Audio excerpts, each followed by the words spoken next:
Okay, welcome back everyone.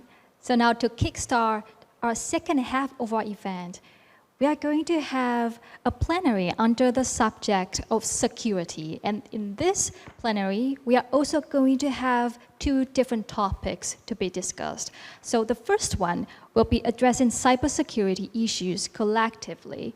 And the other one will be enhancing cybersecurity mitigation efforts. So the first topic will be moderated by Mr. Jia-Rong, who will be joining us online. And we have three speakers. They are Edmon Chung, the CEO of DotAsia, and Dr. Huang, TWNIC Board Chair and APNIC Chair. And also Mr. Alban Kwan, Head of Cooperation Development and Strategy Alliances, APAC-TWNIC. So now, without further ado, I will hand my control to our moderator, Mr. Jia-Rong, please. Thank you. Hi, everyone. Welcome back, and hope everybody had a good lunch. And again, sorry I couldn't join you all in person. So I think people in the audience might be happy too. So then let's get started. So I do apologize for double checking on the logistics, but this is helpful for me in terms of the time. Now, the theme is addressing cybersecurity issues collectively. Now, if we talk about the topic cybersecurity, it's very broad. Now, if you look at the panel, we are largely more from the technical community. So I'd like to zoom in our conversation still on the technical community side, which is still on the domain name side. And we can talk about some broader issues later if the conversation comes to it. But let's talk about DNS abuse first. And I'll set the stage a little bit. So yesterday, for those who joined us in my opening, I talked about internet governance as more broadly. It can be a challenging place to navigate for those who are not familiar, because the topics can range from very broad to very narrow. And it's also hard to see results immediately. But I'd like to put a case in point for everyone when it's tied to cybersecurity, specifically on the topic of domain name system abuse, DNS abuse. When this topic first came up in the ICANN community, it seemed like a very difficult issue to overcome. We couldn't even agree on the definition. You know, and some people in the audience probably like smiling because you know exactly the frustration that you felt at the time when we were discussing how do we tackle this topic when we couldn't even agree on what the definition should be. But fast forward to today, as a community, we've settled on a definition, and we also moved forward on some contractual amendments that in many ways upgraded how we as a community, especially for registries and registrars, can address the issue of DNS abuse. Now, within the region, so seated on the panel, in the past few years, DotAsia and TWNIC, they jointly established a trusted notifier mechanism, which is basically a guideline mechanism from the ICANN community to encourage people to collaborate jointly. And last year in Hong Kong, I also had the pleasure to witness Alban from CSC and Kenny. They also signed a similar trusted notifier mechanism together. So in many ways, we have the actual people on the panel to share with us their experience on how has things come so far. And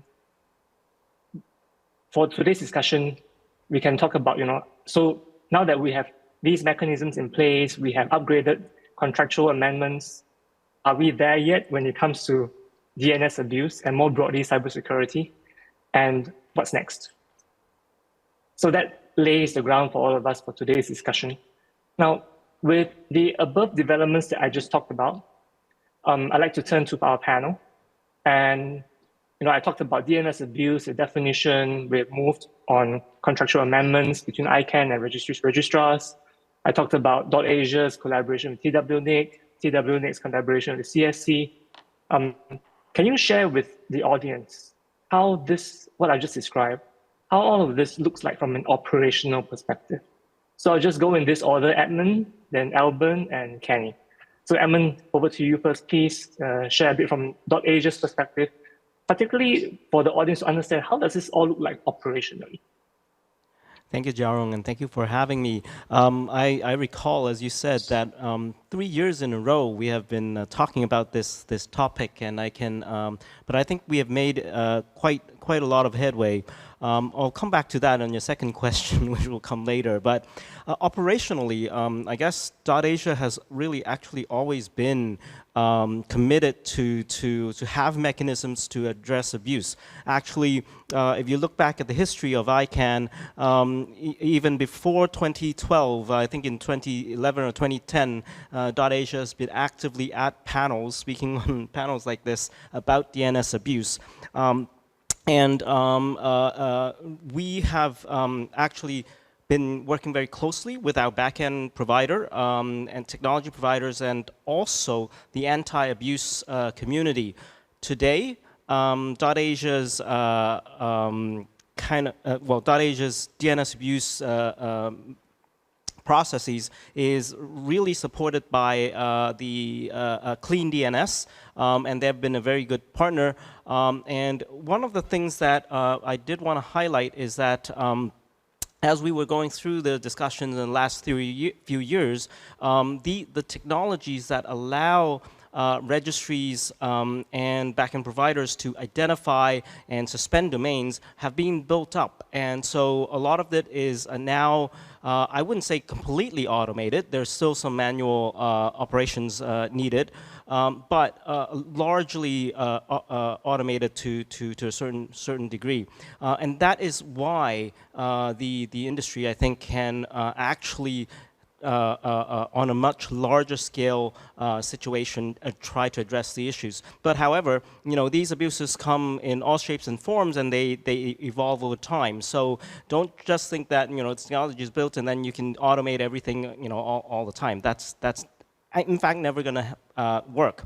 But I want to add one more thing, is that recently DotAsia has launched .kids as well. And I would say this, .kids have additional abuse policies that require the identification of violating content and suspension processes. And I would say without the technology that was built for DNS abuse, .kids would be very difficult. In fact, it would be almost impossible for us to actually do it effectively. So I think whereas we're focusing on DNS abuse today, but I wanted to say that those technologies can be built for further usage as well, and without which we're actually with it.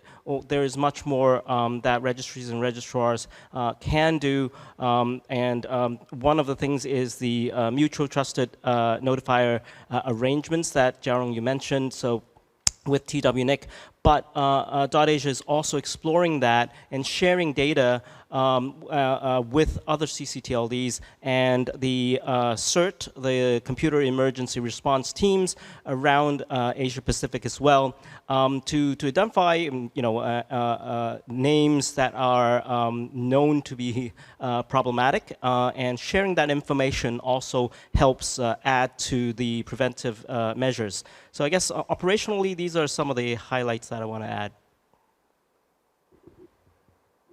Thank you, Edmon. I think you shared one very interesting takeaway, which I took from myself, which is every action we are doing is a building block on another piece. So, we talk about the technologies being developed to combat DNS abuse, and that same technology can be used for combating other areas of cybersecurity.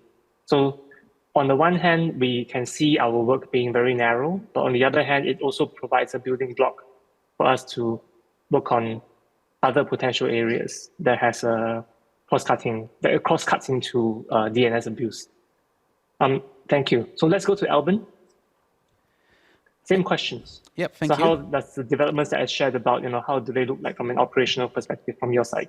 Yeah, well, operationally, there hasn't been a lot that happened, to be honest, but not because we don't want to, but because we need to respect the kind of the structured built in place with the industry. So we try host first, then registrar, then we work on to the registry. So fortunately, some of the Taiwan problem that we detected, actually we are able to resolve it at the lower level. But I actually want to take one quick step back to give you an idea of why we built this kind of system in place. And first of all, I want to appreciate TWNIC because I formed a lot of this idea in this particular TWNIC ICANN session because it helped me to kind of theorize my thoughts as well. Now, I have the honor to join one other earlier session, actually moderated by Kenny a couple of weeks ago, I think. It talks about the concept of digital empires, and I think this actually one of the reasons why I was doing this, trying to build this kind of trusted notifier system as well. Long story short, the internet beforehand was built upon a idea that is like a market-driven US-oriented model. Certainly, we now have the EU model and the China model, which is more of a top-down decision-making. And originally, when I built that kind of idea to Kenny, there's a particular term that I use. It's called a cost-oriented model. I think I pitched that separately with Edmon and Kenny, and that is actually what I'm thinking about. We need to think about a way to ensure the market-driven model works to address some of the problem that we see. Otherwise, we're going to see a change in the internet governance ideology to a more of a top-down model. So, in a nutshell, when in my mind, when I try to build this kind of trusted notifier model, it is to make sure that we are able to make the market-driven US model works again. So we don't face too much of the governmental interference in that sense. And one of the key things about this is that we have to recognize the limitation of ICANN, the bylaw of not interfering with content and things like that. So, but the matter of fact is that a lot of the abuse content related is almost impossible to rule out content issue in a practical sense.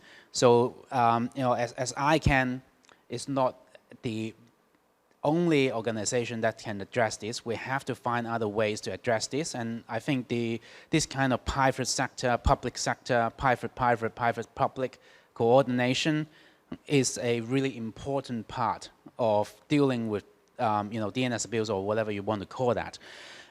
So, I want to close this with, there's an article that I was invited to write in mainland China, actually, to a cybersecurity magazine, and I wrote, the concept that I used in that article was to compare BGP network governance to DNS abuse governance, and that's something that has been in my mind. So when you look into like a BGP network, it works on a commercial perspective. So we have the peering agreement, we have the agreement of transit, and the governance work on the commercial sense. And basically, in a DNS abuse kind of way, trustworthiness is the currency that we use. And like Kenny can trust CSC, then we basically establish as peer. And if there's a bank, a bank would have the self-interest to take down whatever that they think is not good for them. So we cannot trust them 100%. So they have to pay some kind of transit in order to go into a network where we can be effective in dealing with DNS abuse. And now the commercial interest of CSC, for example, as a peer that connects to that bank, change, because beforehand, my interest is to take down the site immediately according to the will of the bank, because they pay us. But now my commercial interests align with Kenny because I do not want to lose that status as a trusted notifier because that has a tremendous negative impact to me. So because of that, my self-interest is to make sure that every single request that I process through this trusted network is according to the strictest definition. And that's why Kenny can now continue to trust us, and we effectively act as a gatekeeper on this kind of trusted network. So you can kind of draw a simple analogy from how BGP work in my opinion. And I think if we are effective in building this kind of network, then there's a better way of governing this kind of DNS abuse issue. Thank you, Alban. Very interesting. I'll come back to you later to follow up on a question.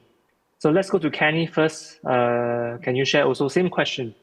What are some of the developments that I just shared about, from TWNIC's perspective? How does it look like from an operational perspective? Okay, right. Thank you, Jia-Rong. And I fully agree with Edmon and Alban whatever they say, because they are TWNIC certified trust notifier. So everything they say definitely will be correct. And basically also echo Alban just mentioned, because we are internet builder. So we build things instead of provide lip service. That's why we always shoot first before we aim any target. That's why we try to do things from scratch and do it in a very experimental way until everything was materialized and we move to the next phase. That's what we do for the Trust and Notify program. And one thing a little bit I want to probably need to correct is about the DNS abuse, the terminology of DNS abuse, because DNS itself cannot be abused by itself because DNS only can be abused by its operator. So using the term of DNS abuse probably were misleading a lot of public. And instead, if you try to prohibit or mitigate some particular illegal and inappropriate usage, for example, like any domain name associate any particular harmful content, we try to stop that kind of harmful content, particular harmful content that can be technically identifiable. Then I think that's something we can do. So initially, for example, like based on current fashion, the DNS abuse was defined as a botnet, malware, phishing, farming, and something else, whatever. Okay. Oh, spam. Even spam actually is not technical term. But anyway, as a delivery channel. Okay, I follow the tradition. Anyway. But as I mentioned, if we identify a dominant associate any particular harmful content that can be technically identifiable, that kind of fashion can be changed from time to time. Probably today or probably yesterday we can do the spam. Probably yesterday we can do the phishing. But probably today with the technology of artificial intelligence, we can do disinformation or something else, or probably sexual abuse as well. So I think based on the definition, based on the technical capability, that kind of definition can be changed from time to time. So before I can try to update a new contractual relationship, need to consider the technology evolution requirement that can be changed from time to time. Thank you very much.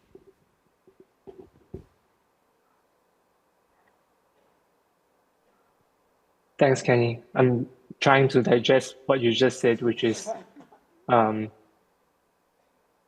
insightful, but you need some time to digest what you just described. Okay, let's follow up with a quick question for Alban first, because what you shared I think is very interesting. Because inherently what you just talked about is in some ways a conflict of interest. So there is the commercial interest, which you just described, like your customers, maybe they are the banks, and they ask you, can you take down this website because we don't like it? And in our region, we like to say the customer's always right. So when they ask you to do something and then you say, actually now I have this other side, I have this trustworthiness piece that I have to work with Kenny for TWNIC. How will this affect your business? And why do you choose the trustworthiness currency and weigh it more heavily than just what your clients ask for? Wouldn't that affect your business? Oh, I think this is going to be beneficial to the business as well. So effectively, at the moment, what we or any brand protection anti-fraud service provider are selling is that they are, in some way, not us. So some provider is giving a false promise that I can take down unlimited amount of phishing within 24 hours. Whatever they say, somehow they can say that. And you can see that the interest of me as a provider is to send as many complaint letters as possible for describing the issue, whatever possible way to take down the site, and that's harmful to everyone because we have to think about the problem. I think one of the largest registrars in the world also acknowledged that they were only able to process about 7% of all the complaints that they received. So there's a tremendous cost absorbed by the registrar community. And the other end, we also incur a lot of costs because the moment that we send through a notice and we were unable to take it down, we have to spend a lot of resources just to follow up. And then if we can't do it, we have to spend a lot of resources explaining to the customer, managing the relationship and stuff like that. So selling, commercially, we are selling takedown, as a number. So how many takedowns?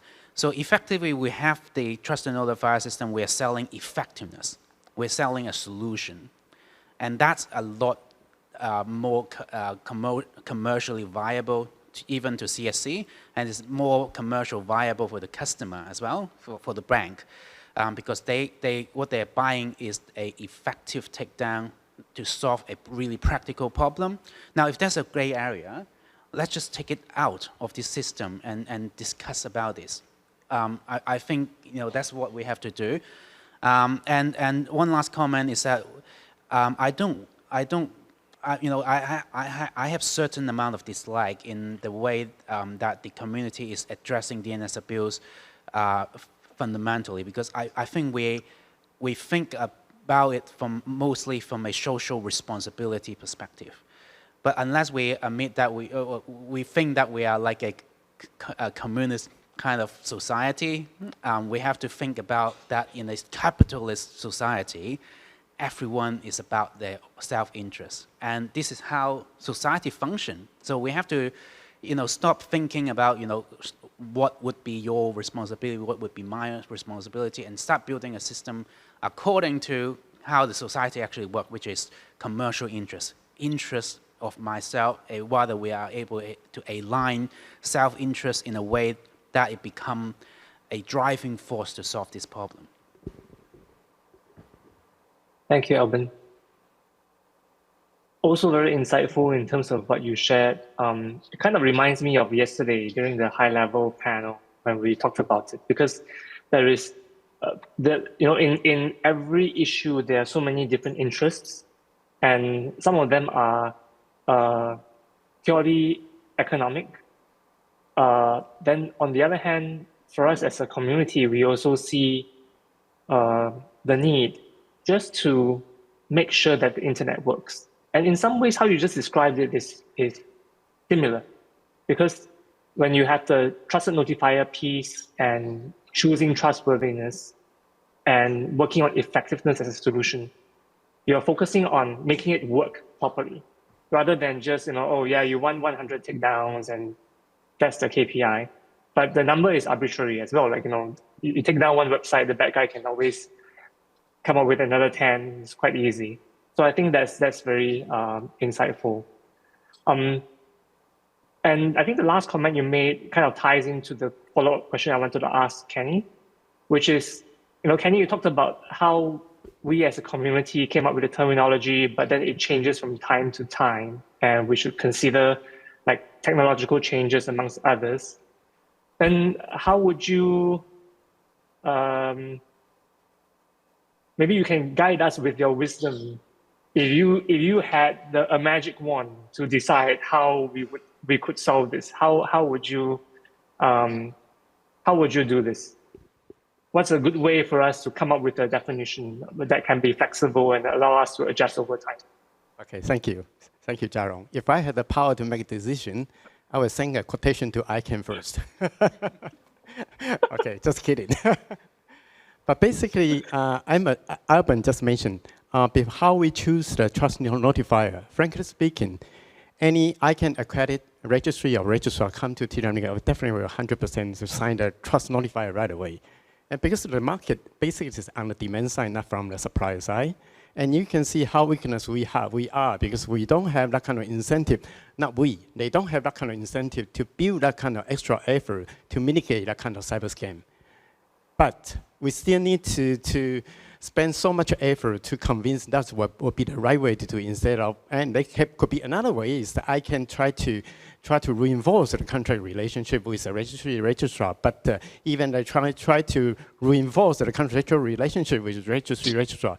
Still experience the things I mentioned. Once you have any legal implication that slightly associated with the current technology, you need to consider that kind of technology evolution will be changed from time to time. So based on current practice, for example, like if any complaints submitted to the registrar, we need to identify whether it's going to be a technical neutral, a technical identifiable abuse. If it is the true, then no need to verify that would be the abusive use of that kind of attack. Once we have some objective measure to evaluate, that will be considered will be qualified abuse. Then either registry or registrar can determine right away with a very quick decision they may. For example, like a trust notify mechanism we established with DotAsia and with CSC. And once we notify them, actually we also have a whole set of packages, including what evidence we collect for them. So they, based on the very clear document evidence, they can make very quick decision right away. So that's what would be the right way to do that. And we need to well document all the procedure, all the document required when you associate with that kind of takedown. Okay, now conclude my speak. Thank you, Kenny. So my takeaway from what you just described actually is, I think the theme is the same as what Alban is saying, which is we want a system that is based on how things work generally. A lot of it is, basic economics. So contractual obligations only serve as a very low baseline, but actually what determines how things work very well are more like industry best practice. So industry best practice sets the standard and allows people to be flexible and move quickly.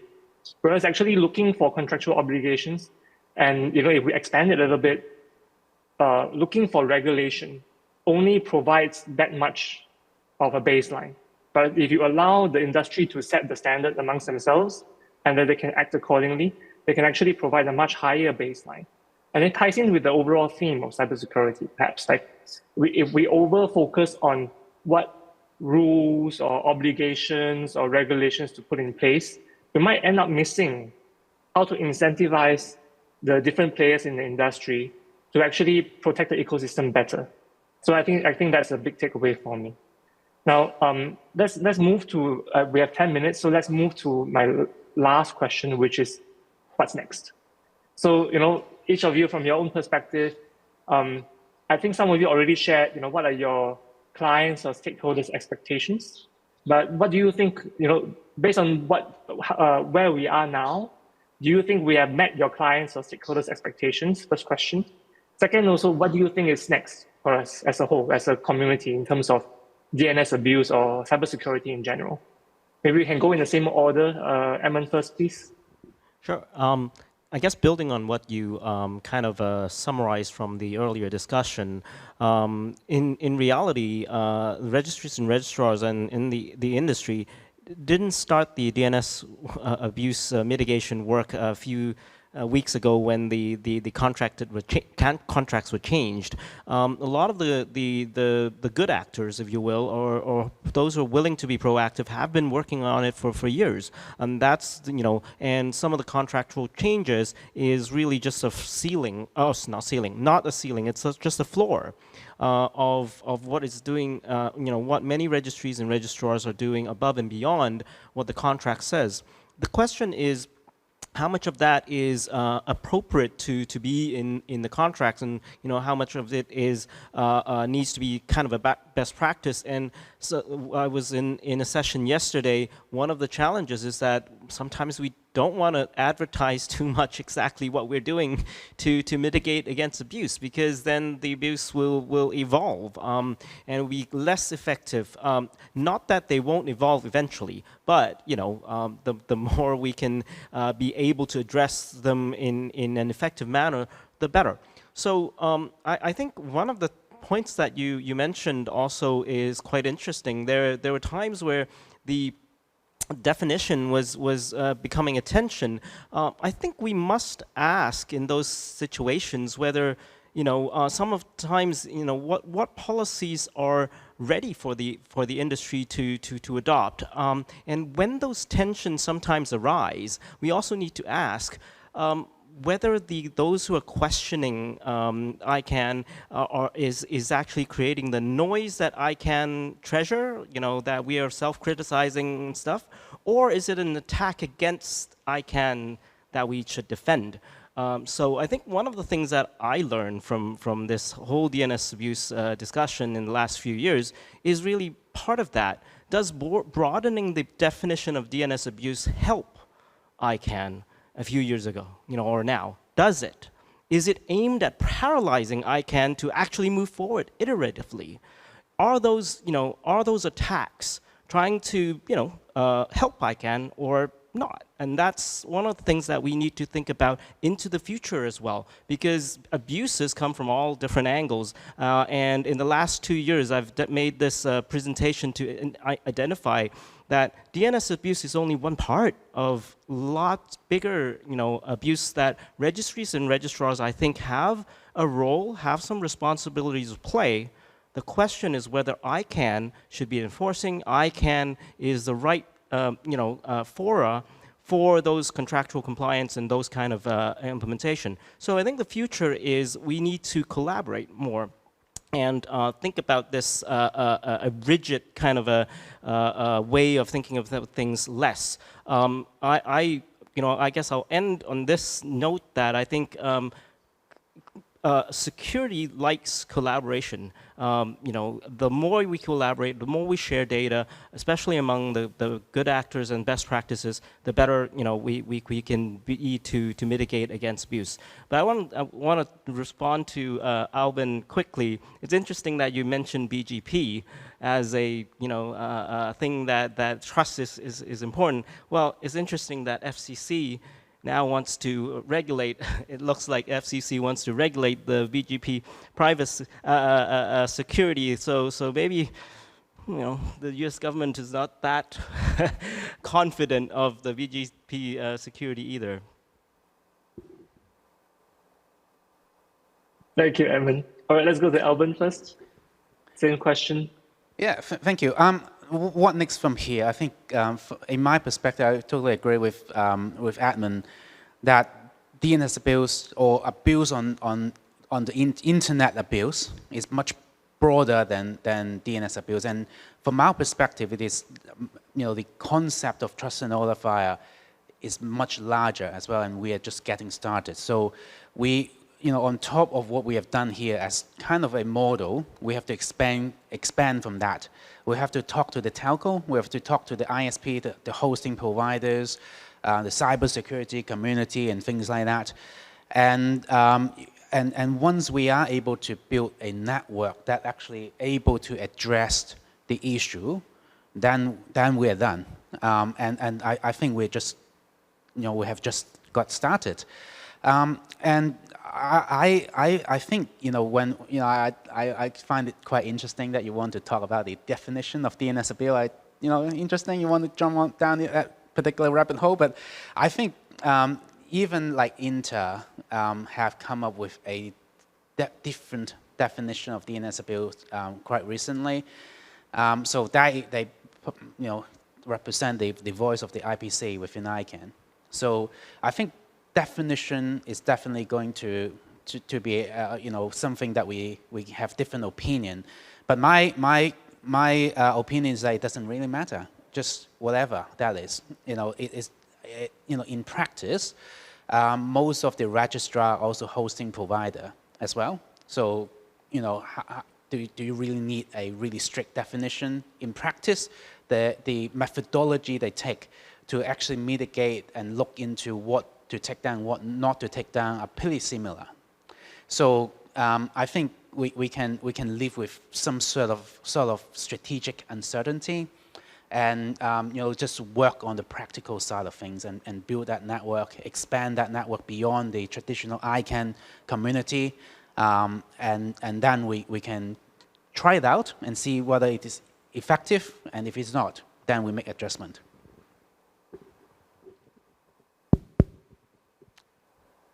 Sure. Thank you. Over to Kenny, please. Okay, thank you. I have 5 minutes. Okay, thank you. Just try to recap what was discussed, especially from Edmon. You're talking about the abuse itself basically will be evolved. That's why he's less pull, and they didn't put too much effort to advocate that kind of concept. But however, the abuse will evolve. Whatever you do, no matter you take action or you didn't take any action, the abuse, it will evolve anyway. And if you consider whether the trust notifier will be a good mechanism, I should ask it a different way. That's the only way we have. For example, like you're talking about contractual obligation, not to mention the contractual obligation, even legal obligation. And you just mentioned that legal obligation, contractual obligation will be just a minimum baseline. And from our point of view, it's not just a baseline. It probably is on the flow, just Edmon just mentioned, just on the flow. Even from my view, it's underground. But whatever we do is more than that kind of coverage. For example, how many complaints we received last year? We have received complaints last year from the court order 9 cases. And the complaint received come from the administration order or come from emergency application looking for suspension of domain name. It's come from 35,000. But actually, from cybersecurity point of view, we received the complaint more than 1 million. So you can see that's a huge difference compared to the size of the domain name that's being claimed to be abused. So if we rely on legal solution, either we sign a mutual legal assistance treaty, I think it would be useless.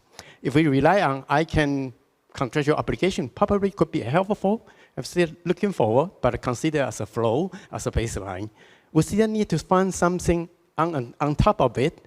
So trust and notifier will be the only way we can do based on current practice. Thank you. Thank you, Kenny. And actually what you just said is hits the nail on the head. Instead of putting all our effort into trying to update and negotiate the contracts or regulation, the same resources used to build the network, but actually yield better results overall. And I think everyone would always tend to ask this question. So who's going to start it? Who's going to start it? Who's going to do it? And for our audience here, I think you're looking at 3 pioneers. They're willing to work with one another and help one another. And for me, it's also a big takeaway. How can we strengthen our network here in the region? I think we have some good examples from Kenny, Alban, and Edmon. So let's think about how we can work together and build a bigger network. Now, we have 1 minute to 2:40, which was my hard stop for myself, but we can take a couple of questions from the floor, if any.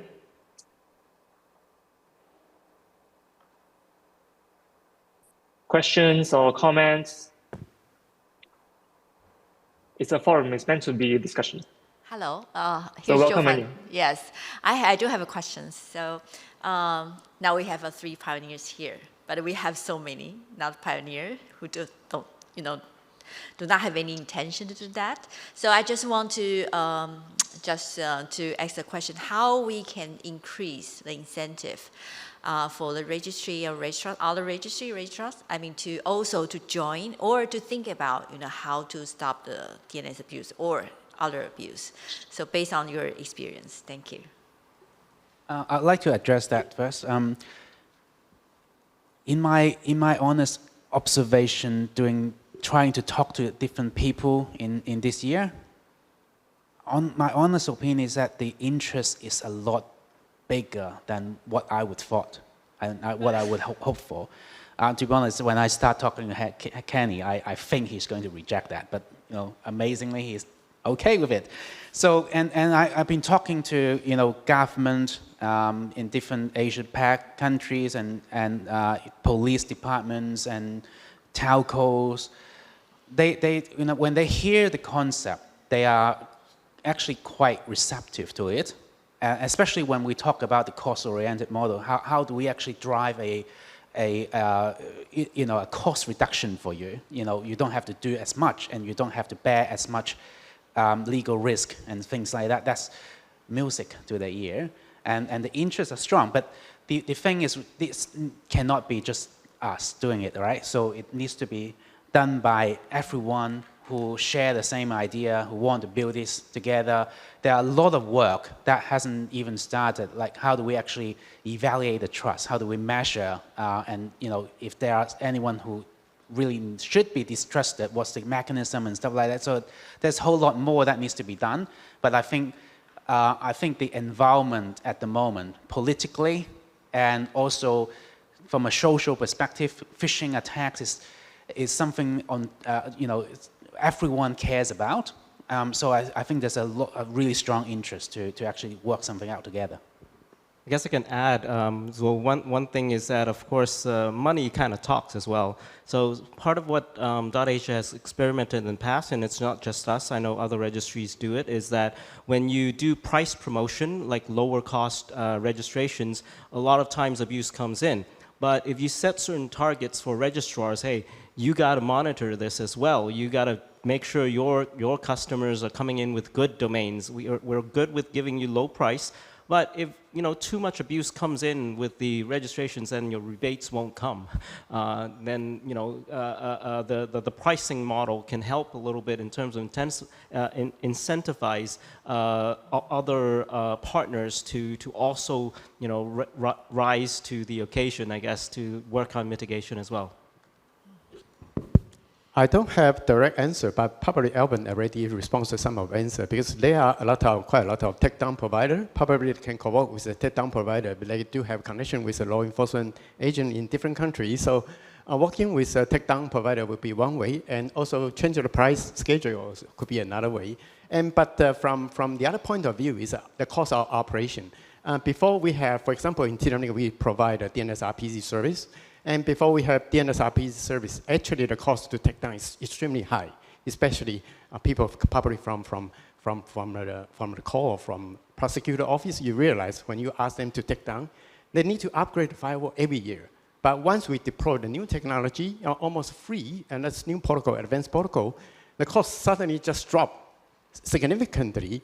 So as long as you can reduce the cost of law enforcement, and increase the cost for the cyber crime, I think that's the ultimate goal we're trying to do. Thank you. Okay, thank you. Thank you. All right, sorry, we are out of time, so I'm going to close here. But thanks again, everyone, for your time. And my speakers, Edmon, Kenny, Alban, please join me to give them a round of applause. Thank you very much. Yes, big round of applause to the gentlemen, to our moderator and our panelists.